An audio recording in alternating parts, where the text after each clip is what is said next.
تو قرآن مجید میں 100 نمبر آیت میں اللہ تعالیٰ نے یہ کلمات ارشاد فرمائے۔ بالکل۔ تو دونوں باتیں غور کریں کہ آیت کا نمبر بھی 100 ہے اور جن ہستیوں کا ذکر ہوا ہے ان کے نمبر بھی 100/100 ہی ہیں۔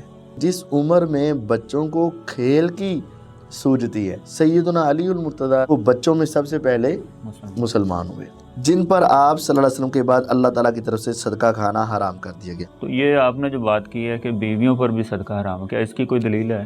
یعنی سیدنا علی سے محبت یہ اللہ کی محبت کو کھینچنے والی چیز ہے۔ اگر کوئی شخص دنیا میں یہ چاہتا ہے کہ وہ اللہ تعالیٰ کے ساتھ محبت کرے اور اللہ تعالیٰ اس سے محبت کرے تو وہ حضرت علی کے ساتھ سچی محبت کرے۔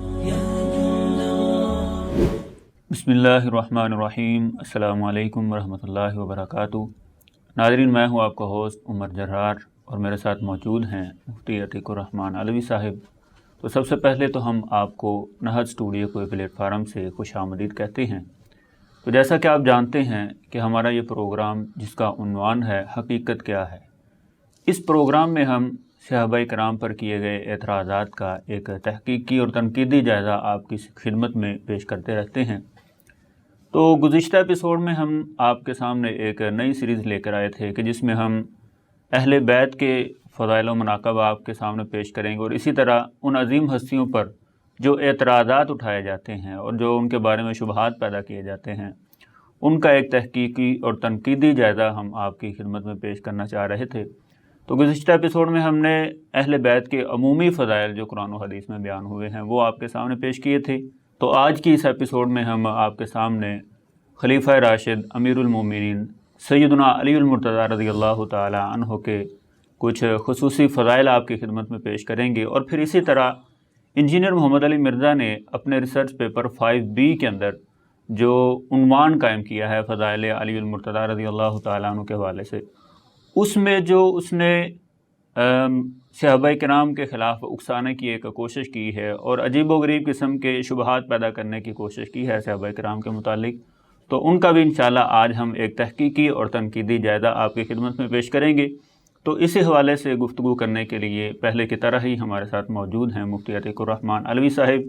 تو چلیے ہم ان سے بات کرتے ہیں کہ قرآن و حدیث میں سیدنا علی المرتضیٰ رضی اللہ تعالی عنہ کے کیا فضائل ہیں، اور اسی طرح مرزا صاحب نے جو ان کے متعلق یا صحابہ کرام کے متعلق شبہات پیدا کرنے کی کوشش کی ہے، ان کی حقیقت کیا ہے۔ السلام علیکم مفتی صاحب۔ جی وعلیکم السلام۔ جی مفتی صاحب کیسے ہیں؟ جی ٹھیک ٹھاک ہیں الحمدللہ۔ اچھا مفتی صاحب، جیسا کہ آپ نے سنا ہے کہ آج ہم نے سیدنا علی المرتضیٰ رضی اللہ تعالی عنہ ان کے کچھ فضائل بھی بیان کرنے ہیں، اور اسی طرح مرزا صاحب نے جو ایک عنوان قائم کیا ہے اپنے ریسرچ پیپر 5B میں، آپ نے ماشاءاللہ اس کا ایک مکمل جواب بھی دے دیا ہوا ہے۔ تو ہم چاہتے ہیں کہ وہ مکمل جو انہوں نے عنوان قائم کیا ہے اس کا بھی ایک تحقیقی جائزہ ہم عوام الناس کے سامنے پیش کریں۔ تو سب سے پہلے تو آپ ہمیں بتائیں کہ علی المرتضیٰ رضی اللہ تعالی عنہ کی قرآن و حدیث کی روح سے کیا ان کے فضائل اور کیا شان اور عظمت ہے؟ جی بہت شکریہ، آپ نے اس عنوان کو چنا اور یہ واقعتاً لوگوں کی اشد ضرورت بھی ہے، جی، اور لوگوں کو اس بارے میں مزید آگاہ کرنا یہ ہماری ذمہ داری بھی ہے۔ تو یہ آپ نے بہت اچھا عنوان قائم کیا کہ حضرت علی المرتضیٰ رضی اللہ تعالیٰ عنہ کے فضائل بھی ہوں اور ان کے جو حقیقی فضائل ہیں ان کا تذکرہ بھی ہونا چاہیے، اور جو ان فضائل کی آڑ میں باقی صحابہ کے اوپر جو طعن و تشنیع کا دروازہ کھولا جاتا ہے اس کا سد باب بھی ہونا چاہیے۔ تو یہ بہت اچھا کیا ہے آپ نے۔ تو چلے میں چند فضائل آپ کو کتاب اللہ و سنت رسول سے سنا دیتا ہوں۔ اعوذ باللہ من الشیطان الرجیم، بسم اللہ الرحمن الرحیم۔ والسابقون الاولون من المہاجرین والانصار والذین اتبعوہم بإحسان۔ قرآن مجید کی یہ سورۃ توبہ کی آیت نمبر جو 100 ہے، اس میں اللہ تعالیٰ نے یہ بات واضح طور پر ارشاد فرمائی کہ سبقت لے جانے والے مہاجر اور انصار۔ آگے فرمایا پھر وہ جو ان کے بعد ان کی اچھے طریقے سے پیروی کرنے والے، اللہ تعالیٰ نے ان سب سے اپنے راضی ہونے کا اعلان کر دیا اور ان کے لیے جنتیں تیار کر دی ہوئی ہیں، اور یہ ان جنتوں میں ہمیشہ ہمیشہ رہیں گے، اور یہ بہت بڑی کامیابی ہے۔ یہ آیت کریمہ کا مفہوم ہے۔ تو قرآن مجید میں 100 نمبر آیت میں اللہ تعالیٰ نے یہ کلمات ارشاد فرمائے. بالکل. تو دونوں باتیں غور کریں کہ آیت کا نمبر بھی 100 ہے اور جن ہستیوں کا ذکر ہوا ہے ان کے نمبر بھی 100/100 ہی ہیں. صحیح. یہ اللہ تعالیٰ نے ہستیاں رکھی ہیں اور سبقت لے جانے والوں میں سیدنا علی المرتضیٰ رضی اللہ عنہ بچوں میں سب سے سبقت لے گئے اور سب سے پہلے مسلمان ہوئے بچپن میں. بالکل. تمام بچوں سے پہلے مسلمان ہوئے. ہاں بڑوں میں ابو بکر صدیق رضی اللہ عنہ، عورتوں میں سیدہ خدیجہ رضی اللہ عنہا، لیکن بچوں میں سب سے پہلے کون مسلمان ہوئے؟ سیدنا علی المرتضیٰ رضی اللہ عنہ. تو قرآن مجید میں صحابہ کے جتنے فضائل ہیں نا، ان سب فضائل کے جو مصداق اولین ہیں وہ خلفائے اربعہ ہیں، اور ان کے بعد باقی تمام صحابہ بھی اس میں شامل ہیں، لیکن علی المرتضیٰ رضی اللہ عنہ ان تمام فضائل کے اندر شامل ہیں جو قرآن مجید نے صحابہ کے فضائل بیان کیے. سابقون الاولون بھی ہے، اور اولئک حزب اللہ، اولئک هم المؤمنون حقا، اولئک هم المفلحون ہے. جہاں جہاں رضی اللہ عنہم اللہ تعالیٰ نے بولا ہے. اور اسی طرح اللہ تعالیٰ نے قرآن مجید میں جو صفات بیان کی نا، محمد رسول اللہ صلی اللہ علیہ وسلم والذین معہ اشداء علی الکفار رحماء بینہم، تو یہ تمام صفات ان کے اندر بدرجہ اتم موجود ہیں. تو قرآن اور احادیث میں صحابہ کے جتنے عمومی فضائل ہیں ان تمام فضائل میں علی المرتضیٰ رضی اللہ تعالی عنہ اس میں خصوصی طور پر شریک ہیں. اب یہ جو عنوان آپ نے کہا کہ ساتھ مرزا صاحب کو بھی ملا کر چلایا جائے، تو یہ بہت اچھی بات ہے. تو ہم مرزا صاحب کی بیان کردہ ہی احادیث کو ہم پڑھتے بھی ہیں، عوام الناس کو سناتے بھی ہیں، اور اس کے ساتھ ساتھ ہلکا ہلکا اپنا تبصرہ بھی ساتھ ساتھ کرتے جاتے ہیں. تو یہ مرزا صاحب نے اپنے ریسرچ پیپر 5B کے اندر چوتھا عنوان قائم کیا، یعنی ABCD، کہ چوتھے خلیفہ راشد سیدنا علی رضی اللہ تعالی عنہ کے فضائل کا بیان. اور آگے ایک جھوٹ بھی لکھا ہوا ہے، اور ان پر ممبروں سے لعنت کرنے کی بدعت کب اور کس نے ایجاد کی، یہ دونوں ہی جھوٹ ہے. آگے یہ کب اور کس نے ایجاد کی، یہ تو ویسے جھوٹ ہے. بہرحال ہم فضائل کی بات فی الوقت کرتے ہیں. تو مرزا صاحب نے یہ حدیث بیان کی ہے، سیدنا ابو حمزہ انصاری تابعی رحمہ اللہ بیان کرتے ہیں کہ میں نے سیدنا زید بن ارقم رضی اللہ عنہ کو سنا، وہ فرمایا کرتے ہیں کہ پہلا شخص جو اسلام لایا وہ سیدنا علی بن ابی طالب رضی اللہ عنہ تھے. تو یہ پچھلے پرانے پمفلٹ میں بھی مرزا صاحب نے اس کی وضاحت کی ہوئی تھی، اور ہم نے بھی اس کا ایک الگ عنوان بھی قائم کیا ہوا ہے، اپنا کلپ بنایا ہوا ہے کہ سب سے پہلے مسلمان کون ہوا. بہرحال یہ جامع ترمذی میں، سنن نسائی الکبریٰ میں جو روایات ہیں ان سے یہ بات ثابت ہوتی ہے کہ بچپن میں بچوں میں سب سے پہلے اسلام لانے والے کون ہیں؟ سیدنا علی المرتضیٰ رضی اللہ عنہ. تو یہ بات حقیقت ہے، اور یہ ان کی بہت بڑی فضیلت ہے کہ جس عمر میں بچوں کو کھیل کی سوجتی ہے اور ان کو دین کی طرف بڑی مشکل سے لانا پڑتا ہے، سیدنا علی المرتضیٰ رضی اللہ عنہ کی الحمدللہ اللہ تعالیٰ نے رہنمائی ایسے کی، پیغمبر علیہ السلام نے پرورش ایسے کی کہ وہ بچوں میں سب سے پہلے مسلمان ہوئے. تو یہ جو آپ بات کر رہے ہیں بچوں والی، کہ وہ بچوں میں یعنی مسلمان ہوئے تھے، تو یہ تو ایک قول ہے نا امام ابراہیم نخعی رحمہ اللہ کا. ان کے قول کو کیسے ہم ترجیح دے سکتے ہیں؟ یہ قول تو ہے ہی ہے، لیکن اس کے ساتھ ساتھ باقی تفاصیل اور احادیث بھی موجود ہیں. ابو بکر صدیق رضی اللہ عنہ کے حوالے سے میں نے اس اپنے کلپ میں پوری وضاحت کی ہوئی ہے. سیدنا ابو بکر صدیق رضی اللہ تعالیٰ فرماتے ہیں الستو اول من اسلم، کیا میں سب سے پہلا مسلمان نہیں ہوں؟ تو کیا وہ جھوٹ بول رہے ہیں؟ نعوذ باللہ. نبی صلی اللہ علیہ وسلم کے پاس کہا گیا کہ ابو بکر سب سے پہلے مسلمان ہے، وہ آپ خاموش رہے، کیا آپ کو پتہ نہیں چلا؟ اس طرح اور بھی کئی دلائل ہیں، ہمارا وہ ایک الگ کلپ پورا سن لیا جائے. یعنی ان کے دلائل کی وجہ سے انہوں نے، ہاں ان دلائل کی وجہ سے، یہ نہیں ہے کہ ابراہیم نخعی کا اپنا قول اور ہم اس کے قول کو مان لیں، نہیں، وہ قول کسی دلیل کی بنیاد پر ہے. اور یہ میں نے آپ کو بھی بتایا ہے کہ مرزا صاحب نے اپنے پرانے پمفلٹ میں پہلے اس کے اندر بریکٹ لگا کے لکھا ہوا تھا کہ بچپن میں سب سے پہلے اسلام لانے والے کون ہیں؟ علی رضی اللہ تعالیٰ عنہ ہے. تو بہرحال حضرت علی رضی اللہ عنہ کی پہلی فضیلت تو یہ بھی ہے کہ وہ بچپن میں جو لوگ بچوں کی کھیلنے کی عمریں ہوتی ہیں اور ان کو دین کی طرف زیادہ کوئی دلی لگاؤ نہیں ہوتا ہے، اس موقع پر بھی سب سے پہلے اسلام لانے والے کون تھے؟ علی رضی اللہ تعالیٰ عنہ۔ دوسرا آگے مستدرک حاکم کے حوالے سے انہوں نے لکھا ہوا ہے کہ امام احمد بن حنبل رحمہ اللہ فرماتے ہیں کہ رسول اللہ صلی اللہ علیہ وسلم کے تمام صحابہ کرام رضی اللہ عنہم اجمعین میں سے کسی بھی اور شخصیت کے لیے اتنے زیادہ فضائل نہیں آئے جتنے حضرت علی رضی اللہ عنہ کو آئے۔ تو پہلی بات یہ کہ امام احمد بن حنبل رحمہ اللہ کی یہ اپنی تحقیق ہے تو ٹھیک ہے، ایک آدمی کی یہ تحقیق ہے تو وہ کوئی بات نہیں۔ دوسرے جگہ پر دوسرے علماء بھی کہتے ہیں کہ باقی سب کے فضائل بھی ہیں۔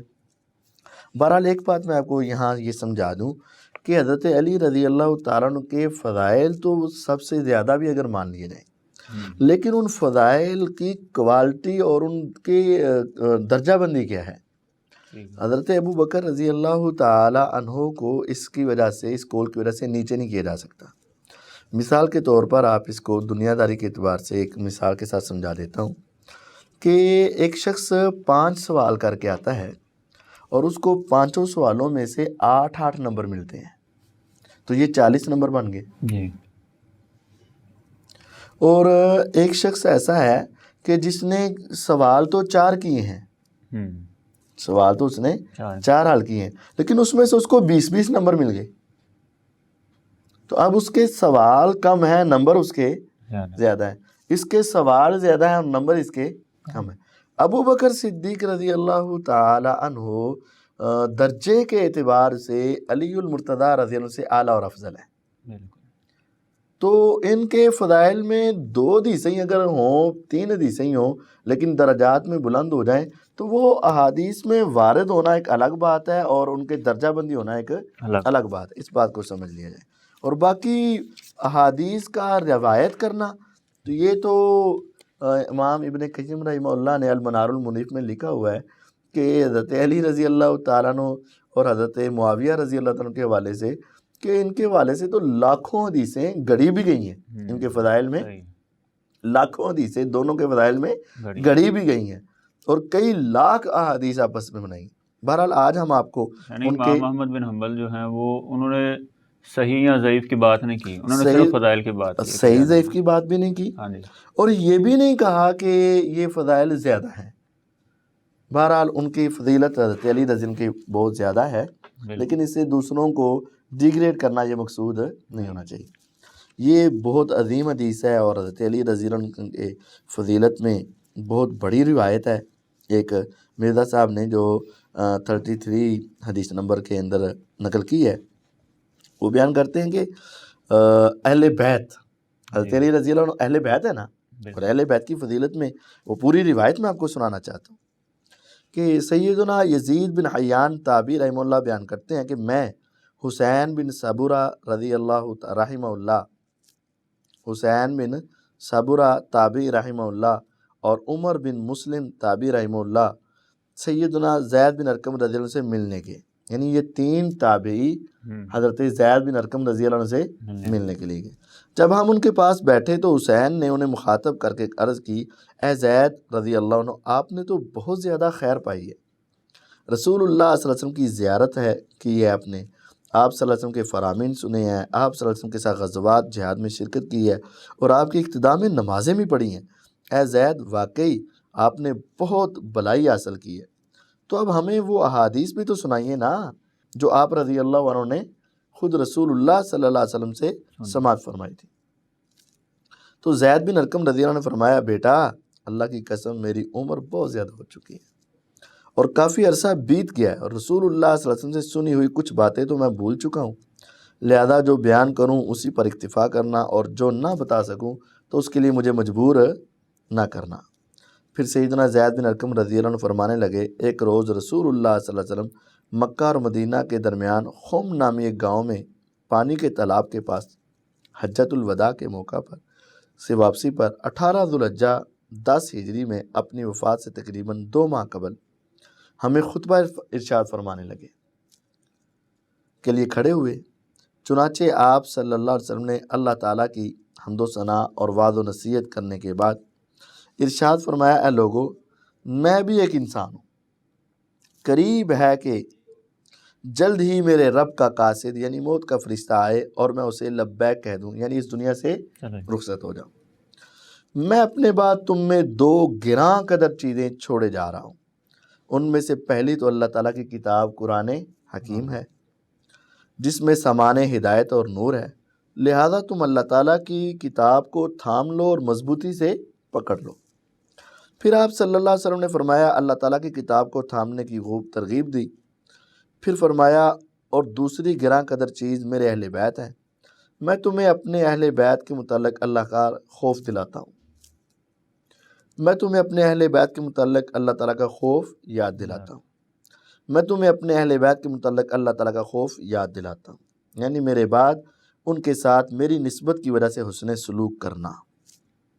تو یہ حدیث تھی کہ آپ نے اذکرکم اللہ فی اہل بیتی، میں تمہیں اللہ تعالیٰ کی یاد دلاتا ہوں اپنے اہل بیت کے بارے میں۔ تو اہل بیت میں حضرت علی رضی اللہ عنہ کیا ہیں؟ شامل ہیں۔ یہاں سے حضرت علی رضی اللہ عنہ، سیدہ فاطمہ الزہرا رضی اللہ عنہ، حضرت حسن رضی اللہ عنہ، حضرت حسین رضی اللہ عنہ، حضرت عقیل، جعفر اور ازواج مطہرات تمام کی فضیلت ثابت ہوتی ہے، جن کی نسبت نبی صلی اللہ علیہ وسلم کے ساتھ ہے۔ اچھا، آگے مرزا صاحب اب اس کی مزید تفصیل لکھتے ہیں اور اس میں ایک چھوٹی سی غلطی بھی کر جاتے ہیں۔ حسین تابعی رحمہ اللہ نے سیدنا زید بن ارقم رضی اللہ عنہ سے عرض کی کہ آپ صلی اللہ علیہ وسلم کے اہل بیت کون ہیں؟ پوچھا کیا آپ کی بیویاں آپ کے اہل بیت میں شامل نہیں؟ یہ سوال مرزا صاحب نے ایسے لکھا ہے، انہوں نے یہ سوال کیا تھا کہ ازواجہ من اہل بیت تھی، آپ کی بیویاں اہل بیت میں شامل نہیں ہیں؟ تو سیدنا زید بن ارقم رضی اللہ عنہ فرمایا آپ کی بیویاں بھی آپ کے اہل بیت میں شامل ہیں، آپ کی بیویاں بھی، یہ بیوی کا لفظ مرزا صاحب نے لگایا۔ اصل میں ان کا سوال یہ تھا کہ اہل بیت سے مراد تو آپ کی بیویاں ہیں۔ اصل غور کیا جائے کہ دنیا داری کے اعتبار سے گھر والے کس کو کہا جاتا ہے؟ بیوی بچوں کو کہا جاتا ہے۔ عام مثال کے طور پر میں آپ کو پوچھتا ہوں آپ کے اہل بیت کون ہیں؟ اہل بیت گھر والے، تو سوچ فقط آپ کے بیوی بچوں کے اوپر جائے گی، آپ کے چچا، ان کے بیٹے، ان کی طرف جلدی سوچ ہے؟ تو انہوں نے بھی یہی سوچا کہ شاید صرف آپ کی بیویاں آپ کے کیا ہوں گی؟ اہل بیت۔ ان کا یہ سوال تھا کہ پھر جو یہ آپ تو اس حدیث کو حضرت علی رضی اللہ عنہ کے فضائل میں بیان کر رہے ہو، جبکہ سوچ میں تو یہ آتا ہے کہ اہل بیت تو پھر کون ہوئی؟ آپ کی بیویاں۔ تو انہوں نے جواب دیا کہ صرف اہل بیت میں بیویاں نہیں ہیں، بیویاں بھی اہل بیت ہیں۔ صحیح سوال سمجھ آیا؟ کہ سوال یہ تھا کہ فوراً ذہن میں آتا تھا کہ اہل بیت صرف بیویاں ہوں گی شاید، تو انہوں نے صرف بیویاں نہیں، بیویاں بھی ہیں۔ تو کیا آپ کی بیویاں آپ کے اہل بیت نہیں ہیں؟ سیدنا زید بن ارقم نے فرمایا آپ کی بیویاں بھی آپ کے اہل بیت میں سے ہیں، لیکن اس حدیث میں آپ کے اہل بیت سے مراد صرف وہ ہیں۔ یہ جو ہے نا یہ جملہ، اس میں مرزا صاحب سے ایک غلطی ہو گئی ہے، ایک نہیں بلکہ 2 غلطی ہوئی۔ لیکن اس حدیث میں یعنی فضیلت والی حدیث میں اس سے مراد صرف وہ ہیں، یہ جو صرف والی بریکٹ لگا دی ہے اور اس حدیث میں مراد صرف وہ ہیں، یہ جملہ مرزا صاحب نے ایک غلطی کی ہے، جن پر آپ صلی اللہ علیہ وسلم کے بعد اللہ تعالیٰ کی طرف سے صدقہ کھانا حرام کر دیا گیا۔ ہونا یہ چاہیے تھا کہ آپ کے اہل بیت میں وہ بھی ہیں جن پر صدقہ حرام، بیویاں بھی ہیں اور وہ بھی ہیں جن پر صدقہ حرام ہے۔ اب بیویوں پر بھی صدقہ حرام ہے اور کچھ اور افراد پر بھی صدقہ حرام ہے، تو وہ سب ہی اہل بیت میں شامل ہیں۔ تو یہ آپ نے جو بات کی ہے کہ بیویوں پر بھی صدقہ حرام ہے، کیا اس کی کوئی دلیل ہے؟ ہاں، یہ بات تو مصنف ابن ابی شیبہ میں واضح طور پر ہے کہ سیدہ عائشہ رضی اللہ عنہ فرماتی ہیں کہ ہمارے اوپر صدقہ اہل بیت پر ہمارے اوپر صدقہ حرام تھا۔ تو بہرحال یہ مرزا صاحب نے جو صرف صدقہ حرام والے کر دیے نا، وہ صرف نہیں، جن پر صدقہ حرام ہے وہ بھی، اور جو آپ کی بیویاں ہیں وہ بھی اہل بیت۔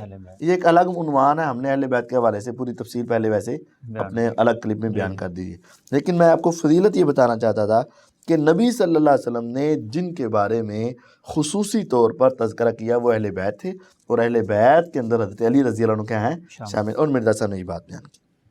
اچھا، اس کے بعد پھر وہ اہل بیت والی ہی روایت مرزا صاحب نے بیان کی، تو میں اس کے اوپر پوری تفصیل نہیں بتانا چاہتا کیونکہ وہ ہمارا الگ کلپ موجود ہے۔ جی اس سے آگے سنن نسائی الکبریٰ کی حدیث ہے جو حضرت علی رضی اللہ تعالیٰ کے فضائل میں ایک بڑی شاندار روایت ہے، غدیر قومی والی حدیث یہ ہے۔ جی جی سیدنا ابو طفیل عامر بن واصلہ رضی اللہ عنہ بیان فرماتے ہیں کہ میں سیدنا علی بن ابی طالب رضی اللہ عنہ نے جنگ صفین کے موقع پر لوگوں کو ایک کھلی جگہ میں اکٹھا فرمایا، حضرت علی رضی اللہ عنہ نے لوگوں کو اکٹھا فرمایا، پھر ان سے فرمایا میں اللہ تعالیٰ کا واسطہ دے کر ہر اس شخص سے پوچھتا ہوں جس نے غدیر خم میں رسول اللہ صلی اللہ علیہ وسلم کو یہ فرماتے سنا تھا۔ اس موقع پر کئی صحابہ کرام رضی اللہ عنہم اٹھ کھڑے ہوئے جنہوں نے گواہی دی کہ رسول اللہ صلی اللہ علیہ وسلم نے غدیر خم کے دن فرمایا تھا کہ تم جانتے ہو کہ میں مومنوں پر ان کی ذات سے بڑھ کر حق رکھتا ہوں۔ یہ تو بات قرآن مجید میں بھی نہیں، النبی اولیٰ بالمومنین من انفسہم، اور آگے بھی لفظ ہے وازواجہ امہاتہم، کہ نبی جو ہیں وہ مومنوں پر ان کی جانوں سے زیادہ حقدار ہیں، اور نبی علیہ السلام کی بیویاں پھر مومنوں کی کیا ہیں؟ مائیں۔ تو یہ فرماتے ہوئے آپ صلی اللہ علیہ وسلم سیدنا علی بن ابی طالب رضی اللہ عنہ کا ہاتھ تھامے کھڑے تھے۔ پھر رسول اللہ صلی اللہ علیہ وسلم نے ارشاد فرمایا جس کا مولا میں ہوں اس کا مولا علی بھی ہے۔ مولا کا معنی یہ مرزا صاحب نے خود لکھا ہوا ہے دلی محبوب، اچھی بات ہے۔ اے اللہ تعالیٰ جو سیدنا علی رضی اللہ عنہ سے محبت رکھے تو بھی اس سے محبت فرما، اور جو بھی اس سیدنا علی سے دشمنی رکھے تو بھی اس سے دشمنی کر۔ اللہ اکبر، کتنی عظیم روایت ہے۔ اللہم والی من والا وعادی من آدا، اے اللہ جو علی رضی اللہ عنہ سے محبت رکھے تو اس سے محبت رکھ، یعنی سیدنا علی سے محبت یہ اللہ کی محبت کو کھینچنے والی چیز ہے، صحیح، اللہ کی محبت کا تقاضا کرنے والی چیز ہے۔ اگر کوئی شخص دنیا میں یہ چاہتا ہے کہ وہ اللہ تعالیٰ کے ساتھ محبت کرے اور اللہ تعالیٰ اس سے محبت کرے تو وہ حضرت علی کے ساتھ سچی محبت کرے، اور جو حضرت علی رضی اللہ عنہ کے ساتھ دشمنی رکھے گا وہ اصل میں اللہ تعالیٰ کی دشمنی کو دعوت دے رہا ہے۔ اور آپ کی یہ دعا اور بد دعا دونوں ہی ہے کہ جو حضرت علی سے محبت رکھے اللہ تو ان کے ساتھ محبت، اور جو ان سے دشمنی رکھے اللہ تو ان کے ساتھ۔ تو اور یہ بات میں واضح کر دینا چاہتا ہوں، بعض لوگ اس روایت کو غلط مفہوم میں پیش کر سکتے ہیں، لو جی پھر دیکھو نا بات تو واضح ہو گئی نا، جو علی سے محبت رکھے گا اللہ اس سے محبت رکھے گا، تو معاویہ رضی نے تو ایسا کیا۔ یہ بعض ذہن میں سوال فوراً بعض لوگوں کے غلط سوچ میں آ سکتا ہے، تو یہ ان کو میں سمجھا دینا چاہتا ہوں کہ محبت کا مطلب یہ ہے دلی محبت، اور دشمنی یا بغض کا مطلب یہ ہے کہ دلی بغض اور دشمن۔ اور ہم صحابہ کرام کے واقعات کو تاریخ پر نہیں پرکھیں گے، قرآن کے اوپر پرکھیں گے۔ جب قرآن مجید نے یہ بات ارشاد فرما دی نا کہ وَأَلَّفَ بَيْنَ قُلُوبِهِمْ، اللہ تعالیٰ نے ان کے دلوں کے درمیان کیا ڈال دی ہے؟ الفت ڈال دی ہے۔ لَوْ أَنفَقْتَ مَا فِي الْأَرْضِ جَمِيعًا مَا أَلَّفْتَ بَيْنَ قُلُوبِهِمْ وَلَكِنَّ اللَّهَ أَلَّفَ بَيْنَهُمْ۔ پھر اللہ تعالیٰ نے کہا اے محمد صلی اللہ علیہ وسلم اگر آپ روئے زمین کی ہر شے خرچ کر کے بھی ان کو آپس میں ملانا چاہتے تو یہ مل نہیں سکتے تھے، کیونکہ بدر ہوئی تھی، احد ہوئی تھی، خندق ہوئی تھی، اور مکے کے سارے ظلم و ستم تھے، تو ان ساری دشمنیوں کے بعد میں ملنا یہ ان کے لیے ممکن نہیں تھا، جس طرح ہمارا۔ لیکن اللہ کی قدرت ہے، یہ اللہ کی طاقت ہے، یہ اللہ کی رحمت ہے کہ وَلَكِنَّ اللَّهَ أَلَّفَ بَيْنَهُمْ، اللہ تعالیٰ نے ان کی اتنی بڑی دشمنیوں کے باوجود جب وہ کلمہ پڑھ کے مسلمان ہوئے نا تو ان کے دلوں کے درمیان ایسی محبت ڈال دی کہ قرآن پھر یہ کہنے لگا کہ اشداء علی الکفار رحماء بینہم، رحماء بینہم، آپس میں بڑے نرم۔ تو اب صحابہ کرام کو یہ باور کروانا کہ یہ وہ آپس میں دشمن تھے در حقیقت اللہ تعالیٰ کو جھٹلانے کے مترادف ہے، اور در حقیقت قرآن کا انکار ہے۔ اچھا، یہ تو بات ٹھیک ہے کہ قرآن مجید کے اندر اللہ تعالیٰ نے فرمایا کہ اتنا کچھ، یعنی یہ جنگیں ہونے کے باوجود بھی پھر اللہ تعالیٰ نے ان کے دل ملا دیے تھے، لیکن اصل میں یہاں اعتراض ان جنگوں کی طرف کیا جاتا ہے نا کہ جو سیدنا معاویہ رضی اللہ تعالیٰ عنہ یا سیدنا علی رضی اللہ تعالیٰ عنہ ان کے درمیان میں ہوئی ہیں، وہ جمل اور صفین کہنا چاہتے ہیں نا آپ، تو کیا اس سے نہیں یہ شاید کے ساتھ کس طرح کیا متضاد باتیں نہیں آ رہی؟ نہیں، متضاد باتیں نہیں آ رہی، اس کی بات یہ سمجھیں اصل ان کی وہ جو لڑائی تھی اور جنگ ہوئی تھی وہ حضرت علی رضی اللہ کے ساتھ جنگ نہیں تھی، در حقیقت وہ قاتلین عثمان کے خلاف نکلے تھے۔ ایک بات یہ، اور دوسری بات یہ کہ کسی موقع پر اختلاف ہو جانا یا آمنا سامنا بھی ہو جانا یہ دلی بغض یا دشمنی کے اوپر تقاضا نہیں کرتا۔ اب میں آپ کو ایک مثال کے طور پر یہ بات بتانا چاہتا ہوں، دیکھیں نا مثال سمجھیں، آپ سیدنا علی رضی اللہ تعالیٰ عنہ کی ابو تراب والی کنیت کو جانتے ہیں، پہچانتے ہیں نا، اس کی وجہ بھی آپ کو معلوم ہوگی کہ سیدہ فاطمہ الزہرا رضی اللہ عنہا اور سیدنا علی المرتضیٰ رضی اللہ عنہ کا آپس میں کیا ہوا تھا؟ جھگڑا ہوا، اختلاف ہوا، جھگڑا ہوا، اور وہ گھر سے ناراض ہو کر چلے گئے۔ اب آپس میں ناراضگی تو ہوئی، اختلاف تو ہوا، تو کیا نعوذ باللہ ثم نعوذ باللہ سڑ جائے وہ زبان جو یہ کلمات دل سے کہے؟ ہم تو ایسا نہیں کر لیکن سمجھانے کے لیے، کیا اب اس حدیث کو کہ اللہ جو علی سے محبت رکھے تو اسے محبت رکھ، جو اس سے دشمنی رکھے تو اس سے دشمنی رکھ، اس حدیث کو پکڑ کر کیا کوئی اہل عقل اس حدیث کو اماں فاطمہ پر فٹ کر سکتا ہے؟ نہیں۔ اگر کوئی کرے گا تو ہم اس کی زبان کھینچیں گے اور اس کی زبان روکیں گے۔ اختلاف تو ہوا ہے لیکن یہ روایت ان کے اوپر فٹ نہیں۔ بھئی یہ سمجھ لیں، بغض دشمنی اور ہے اور اختلاف ہو جانا اور چیز سگے بھائیوں میں بھی ہو جاتا ہے۔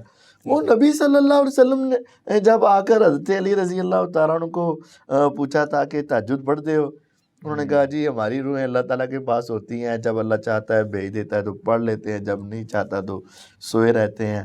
تو آپ نے اپنی رانوں پہ ہاتھ مار کے کہا وَكَانَ الْإِنسَانُ أَكْثَرَ شَيْءٍ جَدَالًا۔ تو وہ اختلاف یا کسی مسئلے پر بحث تو ہو ہی جاتی ہے نا، لیکن اس کو یہ کہنا کہ یہ روایت آپ اٹھا کر ان کے خلاف پہنے دی، تو یہ روایت بہت زبردست ہے کہ اے اللہ جو علی رضی اللہ سے محبت رکھے تو ان سے محبت فرما، اور جو ان سے دشمنی رکھے تو ان سے دشمنی فرما۔ اور الحمدللہ تمام اہل حدیث اہل سنت کے دل میں حضرت علی رضی اللہ کی محبت ہے، اور تمام صحابہ کے دلوں میں سیدنا علی رضی اللہ کی محبت تھی الحمدللہ۔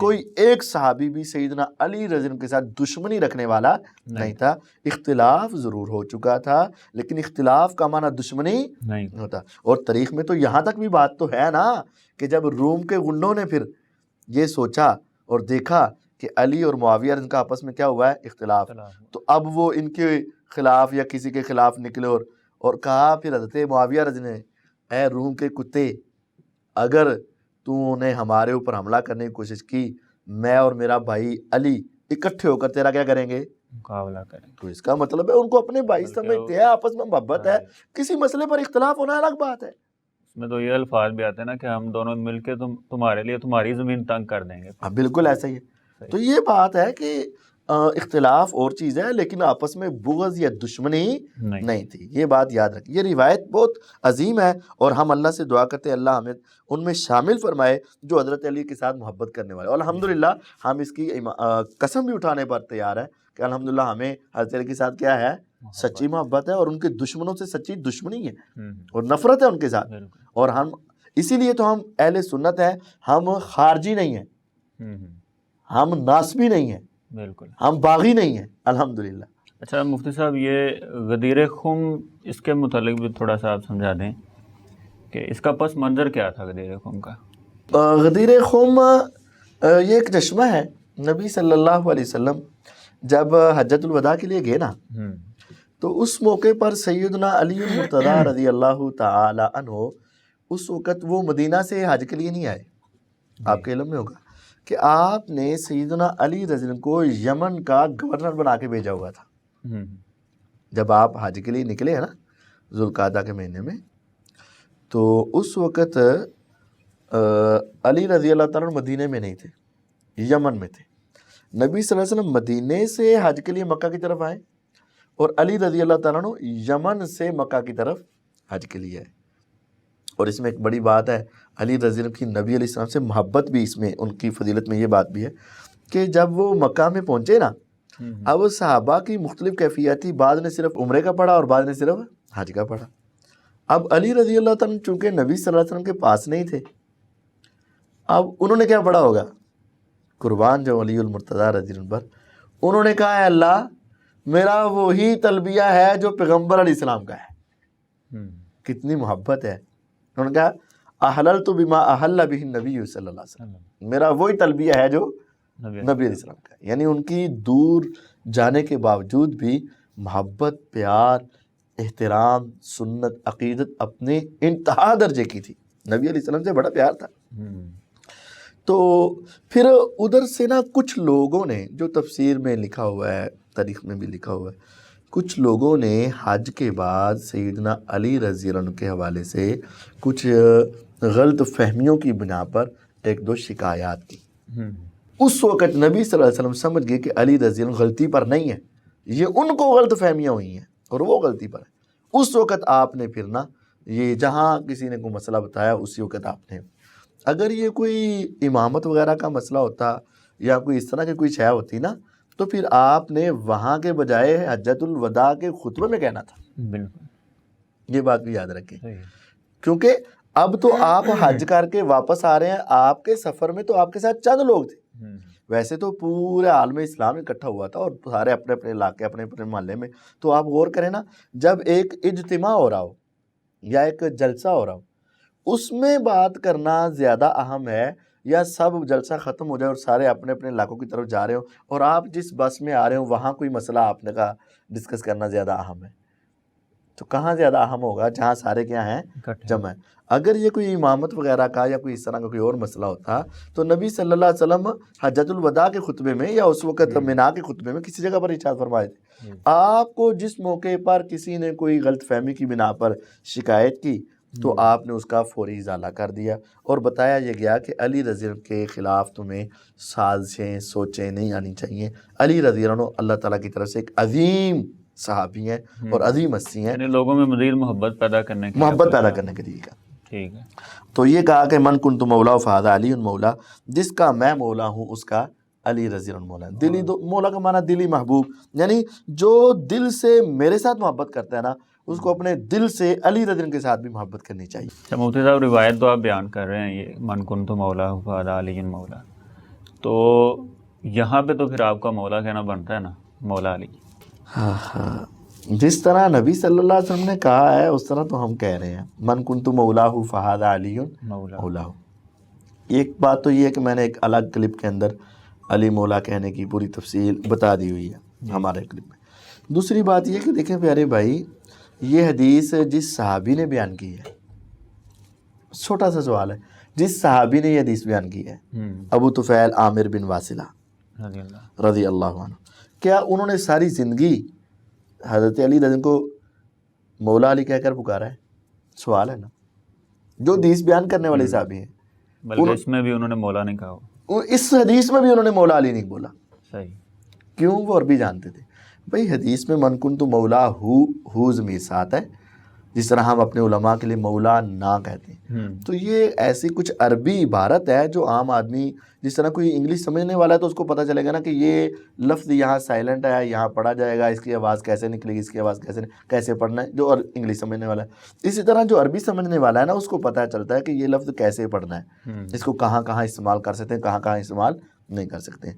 تو ایک چھوٹا سا سوال ہے, جس صحابی نے یہ حدیث بیان کی اس پوری حدیث میں اس نے حضرت علی رضی کا نام کئی مرتبہ لیا, لیکن کسی ایک موقع پر بھی اس نے مولا علی نہیں بولا. پھر اس کے بعد جن صحابہ نے سنی انہوں نے ساری زندگی حضرت علی رضی کو بلایا, کسی ایک نے بھی مولا علی کہہ کر نہیں بلایا. تو یہ ایک عربی گرامر کی بات یا عربی لغت کی بات ہے کہ بھئی مولا علی لفظ درست ہے کہ نہیں ہے. یہ میں نے پوری تفصیل میں بتایا کہ یہ مولا علی لفظ درست نہیں ہے, یعنی ساتھ مولا کے ضمیر لگانی ضروری ہے, مولا کے ساتھ ضمیر لگانی ضروری ہے. پھر مولا نہ کہا جا سکتا. ہاں, مولانا علی کہیں اور مولانا اللہ بھی کہیں, من کنت مولا ہو اور مولانا رسول بھی کہیں, مولانا محمد صلی اللہ علیہ وسلم کہیں نا, من کنت مولا ہو جس کا میں مولا. یہ کون کہہ رہا ہے؟ نبی صلی اللہ علیہ وسلم. فہذا علی مولا ہو تو اس کے علی مولا ہے. تو یہ نبی صلی اللہ علیہ وسلم کا نام پہلے ہے ان کا بعد میں. تو یہ جھگڑا حضرت علی کے اوپر کیوں ڈالتے ہیں؟ حضرت پیغمبر علیہ السلام کے بارے میں کیوں نہیں بحث کرتے؟ کیونکہ ایک خاص طبقہ صرف حضرت علی کے بارے میں یہ کلمات بولتا ہے, اس وجہ سے یہ بھی ان کی طرفداری کرنا چاہتا ہے, اور وہ خاص مقصد کے لیے, خاص مقصد کے لیے اور خاص معنی کے لیے, مشکل کشا کے معنی میں. اگر ان کو صرف اس حدیث پہ عمل کرنا مقصود ہے تو پھر یہ دو باتیں کریں نا. بھی نبی علیہ السلام کو بھی آج کے بعد ہمیشہ کیا کہیں گے؟ مولا مولا. تو اور رسول اللہ صلی اللہ علیہ وسلم کے ساتھ بھی مولا کا لفظ بولیں اور طریقے کے ساتھ بھی, اور مولانا بولیں تو ٹھیک ہے, کوئی بات نہیں, بولیں. یعنی عربی گرامر کے اعتبار سے مولا علی کہنا یا کسی اور صحابی کا مولا فلاں یا مولا ابو بکر کہنا یہ درست نہیں. یہ درست نہیں ہے. ٹھیک ہے. یہ جو کوئی کہہ رہا ہے اس کی عربی لغت کمزور ہے, اس کو عربی نہیں آتی. کیونکہ مولا الگ معنی صرف دوست, دلی دوست کہا جا سکتا, ہاں, تو آگے وہ صرف نام ہی آ رہا ہے مولا علی, علی جن کا دوست کون, اچھا, یعنی وہ علی کا اس دوست. طرح بن جائے گا معنی کہ علی کا دوست ابو بکر کا دوست, ہاں, تو کون ہوگا وہ, یعنی معنی مکمل نہیں معنی مکمل نہیں ہوگا. تو یہ ایک الگ بحث ہے, میں نے پوری تفصیل وہاں بیان کی ہوئی. چلو مفتی صاحب جزاک اللہ, یہ کئی باتیں ہماری الحمدللہ کلیئر ہو گئی ہیں اسلام لانے کے حوالے سے بھی, اور اسی طرح محبت اور بغض کے حوالے سے جو شبہات پیدا کیے جاتے ہیں کہ صحابہ کرام کو معاملہ ان سے دشمنی تھی یا بغض تھا, یہ بھی باتیں کلیئر ہو گئی ہیں. تو ناظرین, آج کا ہمارا ٹائم جو ہے وہ مکمل ہو چکا ہے, تو انشاءاللہ نیکسٹ ایپیسوڈ میں یہاں سے ہی آگے ہم بات کریں گے فضائل علی المرتضیٰ رضی اللہ تعالیٰ عنہ کے متعلق, اور پھر اسی طرح سیدنا علی رضی اللہ تعالیٰ عنہ کے فضائل کو آڑ بنا کر جو شبہات پیدا کیے جاتے ہیں ان کا بھی انشاءاللہ العزیز ایک تحقیقی جائزہ آپ کی خدمت میں پیش کریں گے. تو آج ہمیں اجازت دیجیے. السلام علیکم ورحمۃ اللہ وبرکاتہ.